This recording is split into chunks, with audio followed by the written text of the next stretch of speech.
An féidir an cowr horse ditse. Like an miste leat.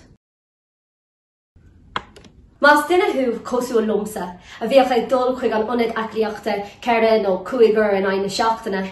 Deir hinn gon athróíonn tú et gomór é. An chrac a bhíon ann, an trein a bhtáir fáil, an ceol ag béacha, agus an talent ar nói. Ná bhí burcha, féil cheart timpeall ornit. Tá neart cosúlachtaí idir an teach an bhfuil tú agus de flyfit áitiúil. Ní gádit ach bheith cruthúach leis. Oh, tá an bord seach sér.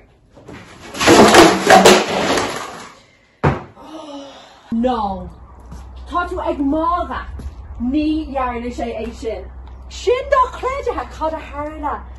No. Ceanháin eile. No, Beidir ceanháin eile. Oh, leis an flash. Tá a bhanseo trí hina.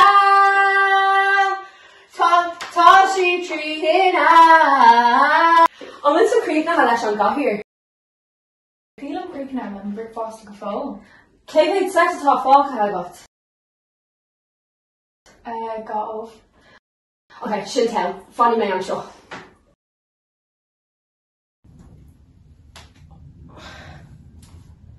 An féidir an cowr horse ditse.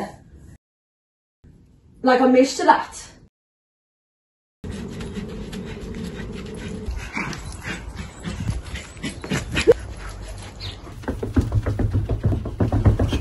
Inis a bheith famúsin. Níl éon leis cén ábhaimse, gan a bheith ag cleachta corp agus muid fós faoi glín glasáil.